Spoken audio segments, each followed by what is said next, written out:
Hi folks, hopefully you found this video because you're interested in setting up an in-ear monitoring rig for your band or your group or whatever it is that you do.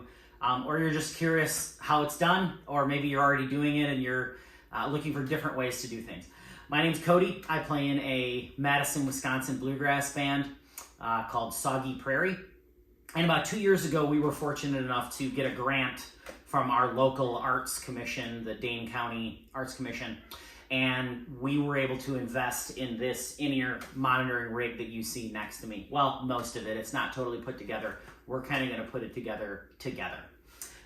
So the point of this video is for me to just go through our rig, talk a little bit about the things that we have done and why we've done them, and the things that we've learned over the last 2 years of using this rig. I'm going to put a disclaimer out there. We are not sound technicians by any means. We're musicians. I've consulted a lot of sound humans on putting this together. But at the end of the day, I also wanted something that was simple and easy for us to set up and run every single weekend. So if you're a sound human and you're like, oh, I wouldn't have done that, or you shouldn't have done that, sure, go ahead, post that, and maybe we'll learn from it. Or maybe I have a good reason why we didn't do that. Or, you know, as a local touring band, we're not able to spend thousands upon thousands of dollars. It was expensive, don't get me wrong, but you might see some budget considerations that we made that made us make one decision over another. So the plan is to kind of go through our entire rig. And like I said, it's not totally built out because we're going to be building it out together on this video. I've made some changes recently. And so I just took it apart and figured it was a good time for all of us together to kind of go through and see how we do it. So the first thing that you're going to need if you're embarking on this in-ear monitoring journey is you're going to need a case. You're going to need some type of a rack case to put all of these things in. You're going to have, at the very least, you're going to have in-ear monitor units, depending on however many are in your band. You're going to have some type of a mixer that you're going to need, that you're going to use to mix your in-ear monitors. And, you know, then you're maybe going to need some splitters. You're maybe going to need some patch bays. We decided to put drawers in here, which you'll see later on in the video. So what you want to do first, and I actually did this in Excel, and I can maybe share a link to that. I put together an Excel spreadsheet of how many rack spaces I was going to need. And I settled on 14. They're going to come in even increments, so you're going to have 12, 14, or 16. The 16 is just going to be a little bit taller. And we elected to get it on wheels. We travel with a trailer. So this thing just goes up on the trailer, comes off the trailer, and wheels right up to the stage. It's very easy that way. If you're traveling, you know, your band vehicle is a minivan or a car or a hatchback or something, and you don't have all that space, you can go with something smaller. You can probably get by with like an 8 space rack that you just carry, pick up, and set on stage. I've seen all different iterations of that. So find out how many spaces you're going to need, and then go ahead and get a rack that fits. I'm also going to be sharing prices really of what it would cost you today if you wanted to buy this exact setup. I'll preface this by saying I'm going to share the retail prices as they are on Sweetwater, because that's where we bought all of that. If you're doing something like this, you're going to buy a lot of gear at once. Reach out to a sales engineer at Sweetwater, tell them what you're doing, and they almost for sure will give you some pretty hefty discounts on something like that. Every time I'm buying something at Sweetwater, I email my guy, his name is Nick, and I say, what kind of price can you do for me on this? Typically they can do 5% up to 20%. You know, some of the units, small things, they just throw them in for free. So make sure you reach out to them. Don't pay retail for any of this stuff, but I am going to give you the retail pricing just to kind of give you an idea. Maybe if I can figure it out, I'll add it up in the side here. I don't know. So this is a Gator G Tour rack. Once again, some of these things you can buy off of Amazon and they'll work perfectly fine. Amazon has a lot of tour cases that are on wheels. You could check that out. I probably could have saved a little bit more by getting something on Amazon, but I was doing everything at once at Sweetwater, so I just did it. This 14U Gator G Tour rack with wheels, if you bought it new today, would set you back $730. But once again, don't pay list price. Contact Sweetwater. They will help you out. So you need some type of a rack. That's number one. So from there, I'm kind of going to track the inputs where things come in and where they go out, and we'll just kind of follow along that way, okay? So what we're going to be doing is we're going to be going from the bottom up, talking about everything that's in our monitor rack. Some of these things we're going to drill deeper into a little bit later in the video, but I'm just going to start out right now with what's in our unit. So one of the most important things, among other things, is going to be this splitter unit right here. This is an ART S8 or an ART S8 splitter. S8 just basically means there's 8 channels here, okay? So if you are a band that has only 8 inputs, maybe you have 5 instruments and 3 microphones, or 4 instruments and 4 microphones, then you would be able to get by with just 8 inputs. Our band, we have 4 microphones and 5 instruments, so we went up into that 9th, so I have 2 splitters. And that actually allowed us to add some extras, so sometimes we have a dobro plays with us, we have a condenser mic, we have extra microphones, things like that. So these splitters, what they do and why they're so critical is they do just that. They split your signal. So you're going to have a microphone, a banjo, whatever that instrument is, they're going to plug into these splitters, and then on the back, you're going to have 2 outputs coming out of this unit right here. So there's 8 inputs, you're going to have 16 outputs. One of those on each channel is going to go into your mixer. The other one on that channel is either going to go to a snake, or what we've decided to do is to go into just a patch bay that we can go to front of house. So stay with me here. When those inputs get plugged into your splitter, one of them needs to come into our mixer, and that's the mixer that we use to mix our in-ear monitors, and we'll talk about that in a second. The other output needs to go to front of house. So if you are, and if you're investing in something like this, it's likely that you play larger festivals, larger stages, things like that, where you're going to have a front of house engineer that's doing sound for big speakers that hang from the ceiling, or, something like that. So what they're going to need is they're going to need their own clean, unadulterated signal of your instruments. They don't want the signal after our in-ear monitors have messed with it, right? They just want a completely clean list of inputs on their side. So you could come out of this SRT8 with just like a snake that just sits in the back of your rack. What we decided to do was actually run it into a patch bay in the front. So when we roll up to the venue, we have a snake, and that snake is right here. This is our snake. So we just have the inputs that we need on one side, and my stuff is all color-coded because I'm just very specific about things like that. So one of these ends is going to plug into our patch bay on the front, and the other end will go to the front of house engineer wherever they plug their mics in. So I'll tell you this much: if you roll up with a unit like this, the front of house engineers are gonna love you because they don't have to mix your monitors, and you're giving them a completely clear, clean signal that you can work off of.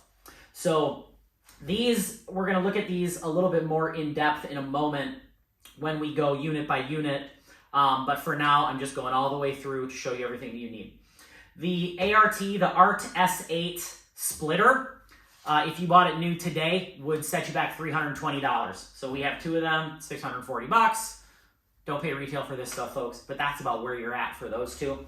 And this patch bay, I think, was about $100, $80, and that's got 16 channels on it. So we don't use all these channels, so I cover them up so there's no accident of someone accidentally using them. So we just use 12 for now. So I only have 12 of them open. But you could essentially, if you had 16 inputs, God forbid you have drums, don't get me started, and you had a bunch of inputs for whatever you wanted, for some reason you wanted to have drums, you could have a lot more inputs and outputs on this setup. This is going to sit on the bottom, and like I said, we'll do that together. We'll go through that and work on that together. Above that, we have 2 drawers. So one of the drawers is where we store this snake. I like to have this snake just right on hand with us, so when we roll up to the venue, we can just open the drawer and grab that snake out and have it ready to go.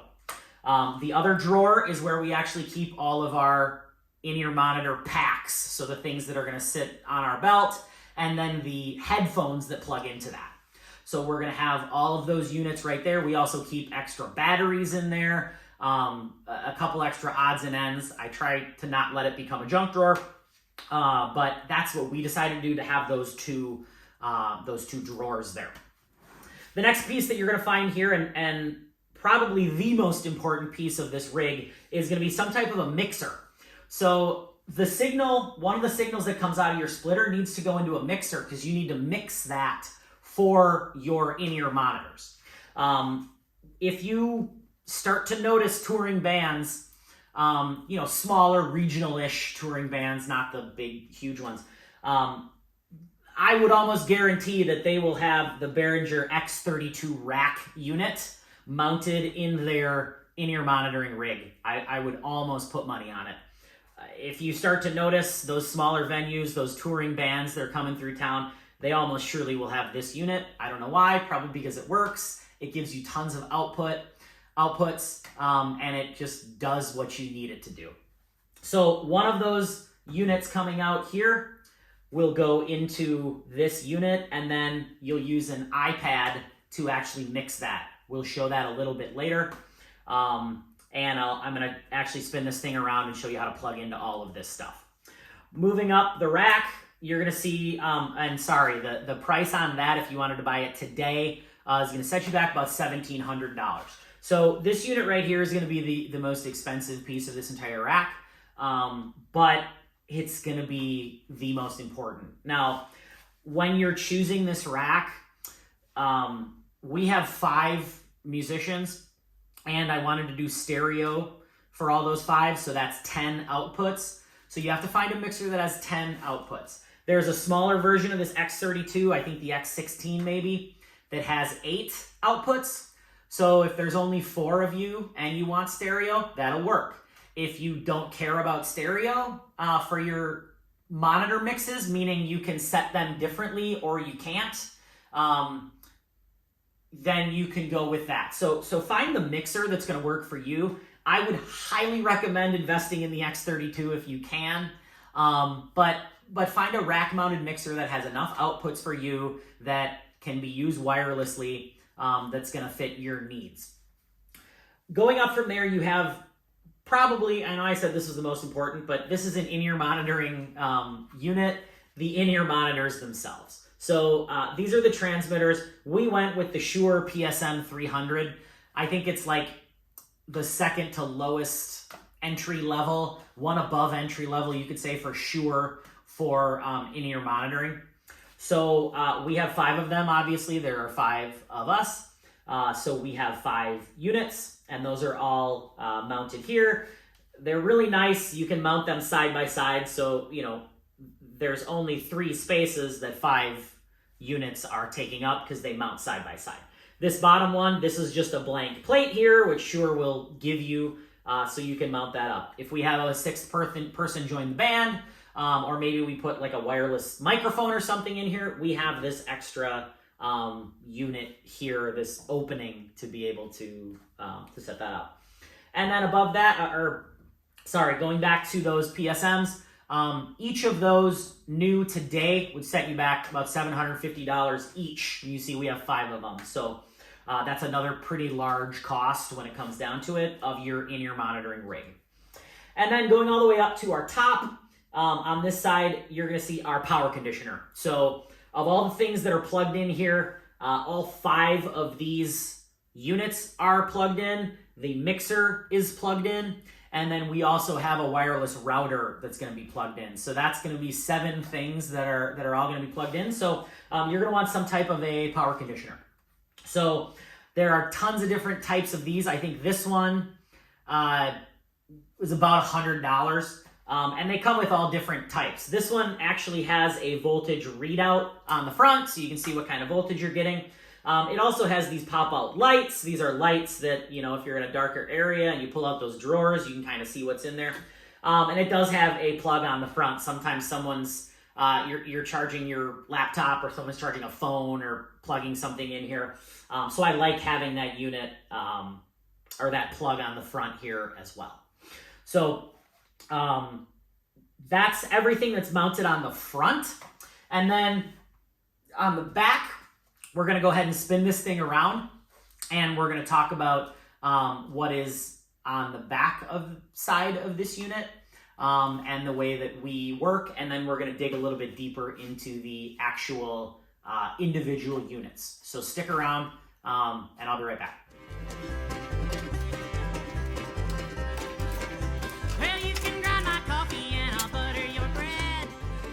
Welcome back. We spun our rig around to the back. So once again, everything's not all put together because we're going to put it together. But we'll be able to see that another very important thing is we're going to be controlling all of this with an iPad, or on your band members' individual phones. They can adjust their monitor mix. So to be able to do that, we need to set up a Wi-Fi network at every show. So you're going to need some type of a router. Now, this is just a kind of a standard TP-Link router. You know, $50, $75. I don't remember what I spent on that. Now, this router is not going to be connected to the internet, but it's simply going to be creating a Wi-Fi network that you can connect iPads and phones and things to be able to adjust your monitors from on stage. Now, an important thing, some of the rack-mounted routers, some of the Behringers, some of the other ones, there's like an X-Air unit. They actually advertise that they have a router built in.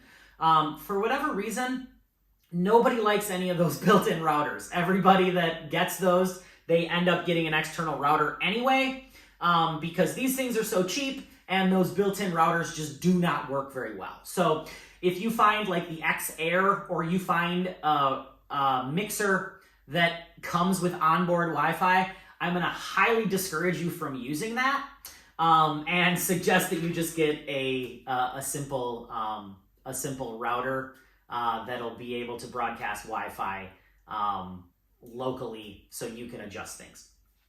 From there, I have a little bit of a kind of a similar to a patch bay of things that we have on the top.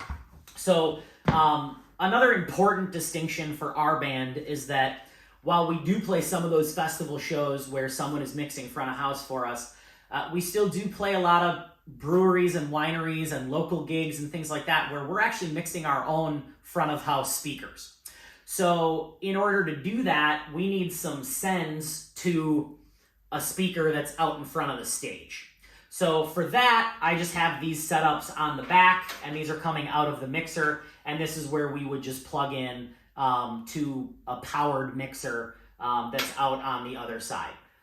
To that same end, when we are playing those shows where we're doing our own front of house work, sometimes between sets or before sets or after, we like to pipe in just music from an iPod or something.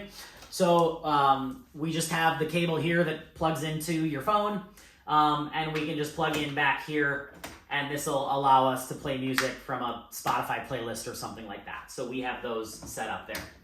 And then the last piece that I have here, you'll notice, I just found these, little inserts. We have a USB-A and a USB-C. So if we do need to charge the iPad, charge a phone, charge a power bank, anything like that, we have that power on board on the back right there.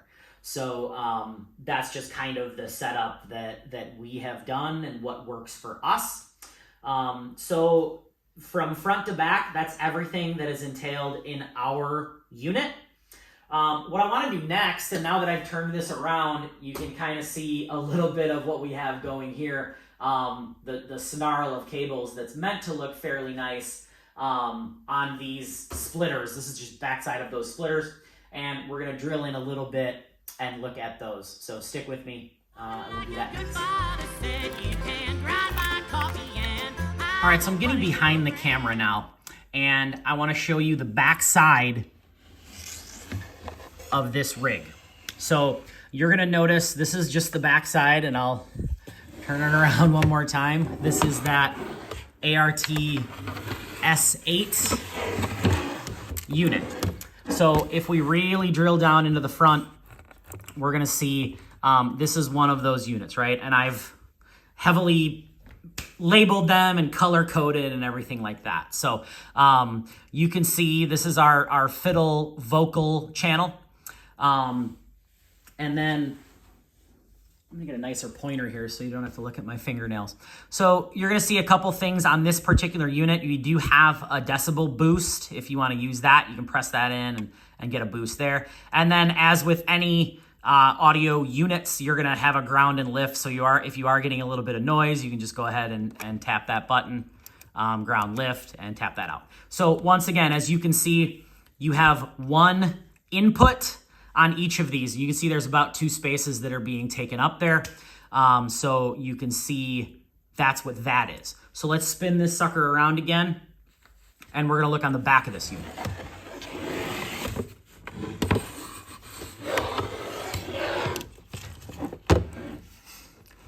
So when we look on the back of this unit, every single one of these inputs is gonna have 2 outputs. You're gonna have the direct output, and you're gonna have the transformer isolated microphone output. You can read the instructions on this. You can dig really deep on what this means, and you're very much welcome to do that. But the only real difference here is that if you are needing to use phantom power, if you're using any kind of condenser mics or specific pickups or things like that, it's important to note that the direct output is the only one that is going to be able to pass phantom power. So as you can see, and I'm going to zoom out a little bit here, this particular channel, you can see is coming out and then is getting plugged in down below on the patch bay. So for here, our transformer isolated microphone output is plugging into the patch bay, and then that's gonna go right out to the front of house, and they're gonna be able to use that. So this is the full rig in all of its glory in the back. You can see that every one of these right now already has a plug plugged in to the patch bay. I've already done that part. And then we're gonna go inside the unit, and we're actually gonna plug all of these in from the mixer. So the other output here, the direct output, is gonna go to the mixer. And once again, the reason we did that is because sometimes we play shows where there is no front of house. We are the front of house. And in that respect, we're just running it from our mixer. So if we wanna have phantom power, we are the ones supplying that phantom power, and it just takes a little bit of the guesswork out. So let's go ahead, and I'm gonna mount these inside the cabinet, and then we're gonna go deep inside the cabinet and take a closer look. So stick with me for a moment, and we're gonna do that. Well, you can tell me what to do, and I'll tell you what to say. I know your sweet old mama's gonna like it that way. You can grind my coffee and okay, so I'm gonna speed this up in a moment, but a little tip to save you some time. Start these, get yourself a drill or an electric screwdriver of some sort. It'll speed the process up, but listen closely. Don't tighten it all the way with the drill. Get a proper screwdriver to tighten it all the way. If you try to tighten it all the way with an impact or a drill or something like that, all you're gonna do is make a mess out of the threads, and it's gonna make it harder to get back in the next time. So get it like all the way just to save you some time, and then tighten it off with a regular screwdriver. So watch me do the rest of this. Well, there ain't no bestest thing that I could ever see that I ever had. All right, so that's tightened down in the rack. Let's spin it around and do some cable routing. So we're really gonna push in here, and we're gonna look at what we got in the back. Now, it's important to me that these cables are all clean, and we're gonna do that in a second, because if you have a big snarled mess back here, that's going to be a pain if you got to check something, if something is going wonky or something like that. So it's going to be really important that everything is clean back here. So you're going to see a big difference in a moment when we get this all cleaned up and put together nicely. So if I pull back a little bit here, what we're looking at on the right side of this mixer, now this is the back side of our mixer. These are all of our inputs. You can see if we get really tight in there, from the right, it says input 1 all the way down to input 8. So what I have, and this is another thing you can get from your Sweetwater person, is you can get a snake. So we have an 8-channel snake, which is those white wires. And if we pull back a little bit, you'll see that all 8 of those come out to terminate in these inputs. So these are coming out of those splitters, and this is what's actually going into this mixer. The mixer, once again, is where our phantom power is coming from, and this is where all of the microphones and instruments and everything are plugging into. That's going to give us our signals for our in-ear monitors. Now, this has nothing to do with front of house. This is only what is going into mixing our in-ear monitors.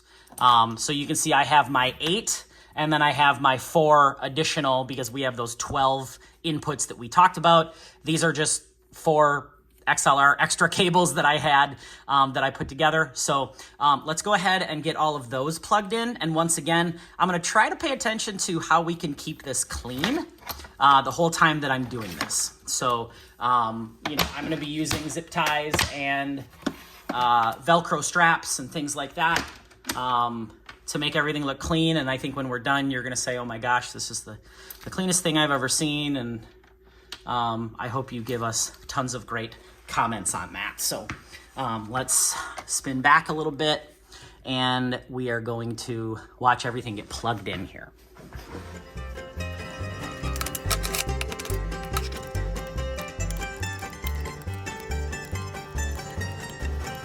All right, now from our splitter, all of our inputs into our mixer are now plugged in. So I'm going to go ahead, and these are all of my inputs here. So I'm going to go ahead and clean that up, make it look all nice, and we're going to come back in just a moment.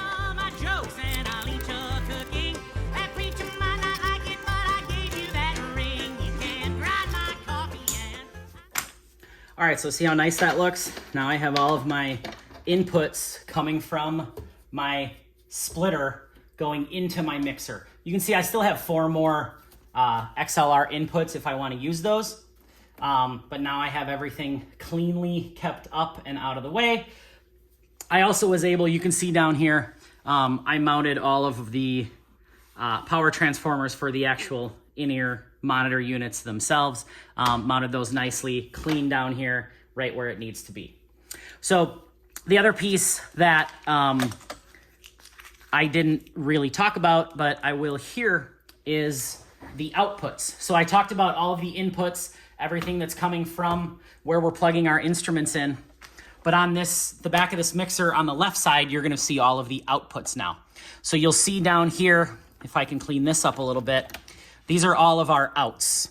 So on this particular mixer, we have 8 XLR outs. So this is an 8-channel XLR to 1/4-inch snake, because the in-ear units themselves take 1/4-inch.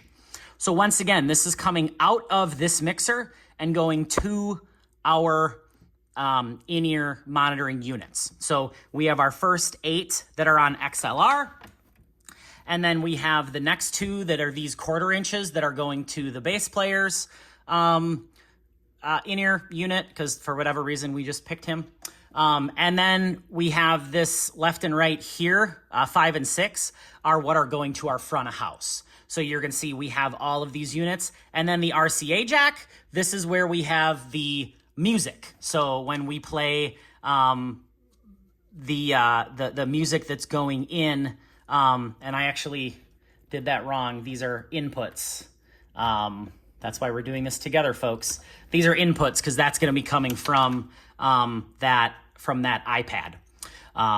from the phone that you're using to play the songs, to play music between sets and before and after sets and things like that. The other thing that you're going to notice here is we have the Ethernet cable. This is what's going to plug into our router. So this is what the actual unit is going to plug into the router network that you're setting up. So that's what is going to set up there. You'll also see up above, if we go in and we can really zoom in here on the back, these are the actual in-ear monitoring units. So this is the back of those PSM units. So if I get some of these cables out of the way, which I've already stapled some of them, you can see this right here is from that 8-channel snake that's going right into left and right for what's coming into that unit, which will then wirelessly transmit to a wireless pack right into my ears that I can mix nicely. So let's back up and let's do some wiring magic here and make this all look nice.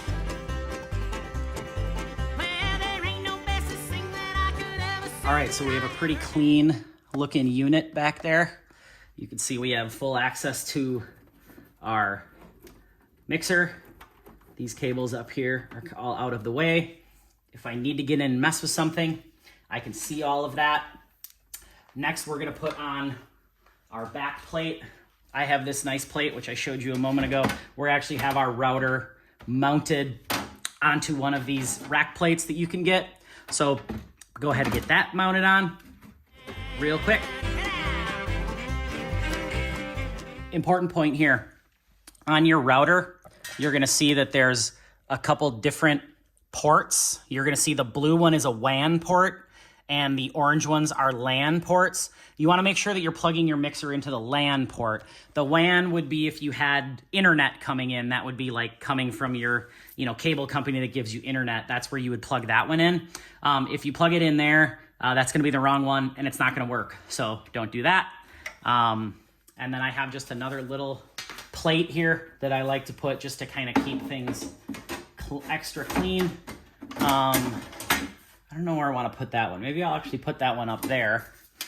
So then I still have direct access to the mixer if I need to get in there and mess with something. So I think that's what we're gonna go ahead and do. We're gonna mount this one all the way up top against that other port there. So let's do that. All right, so let's put in those drops. These are not really necessary, but I like them because it allows me, if this is pushed like up against the wall or something, I'm still able to plug in my front of house mixers that I'm running there. And then I have my power cord, and then all my music and everything there. And that's how that works. So let's go ahead and spin this thing around, and I'll plug it in and we'll go through a real quick rundown of how the iPad works, and then I'll let you folks go. So we're plugged in and we're firing up. And as you can see now on our unit, you can see I'm showing my voltage, my 116. I'll show you that these lights work if I want to have some light there. And you'll see that the mixer has now turned on, and everything is plugged into that. Now, this is not a super fun interface to mix off of, so that's why we're going to mix off of the iPad. So what we are going to do there is get the iPad set up here. Now, you're going to need to go through your router and set up a wireless network that you're going to use. So we're going to go ahead in here, and I'm going to show you how to do that on the iPad here. Just going to turn things up a little bit so it's a little easier for me. So you can see on your iPad, I'm going to go ahead and select Soggy Prairie, which is the name of the network that we're on. Now, once again, you might get a notification where it says, hey, there's no internet. Yeah, that's fine. We know there's no internet. We're not connecting to the internet. We're just connecting to the unit. So this is where we're going to be able to see all of our inputs. Now we can see fiddle vocal, banjo vocal, etc., etc. We can mute them. This now becomes a very straightforward mixing interface.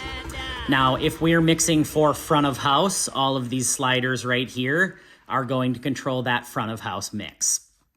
The big difference here is going to be when we want to actually adjust our in-ear monitors. We're going to hit this Sends on Fader button. Now, all of this takes some setup that I'll be honest, I did not do. I had a sound technician actually set this up for me. You can go and watch the tutorials. You can do all of that, or you can just find a sound person, pay them for their time, and ask them to help you set this up, and then you'll learn how to use it. So these ones all the way through to 16 are all of those outputs that we did on the back of the unit. So output 1 and output 2, you're going to see this is Aaron. Aaron is our fiddler. So input 1 is Aaron's left ear, and number 2 is Aaron's right ear. So if she wants to go ahead and adjust the fiddle in one of her ears and her other ear, etc., she can go ahead and do that. If we go to number 3, that's going to be Emily. She's our banjo player. She can adjust between her left and her right ear and adjust things. I am number 5 and 6, so I can go to 5 and 6. Now, this is where you'll see when I change between my ears, there's a lot of changes there because I like to go ahead and try to set the mix of where I'm at. So when I go to 5, the fiddle and the banjo are on my left side, so I want to hear them in my left ear.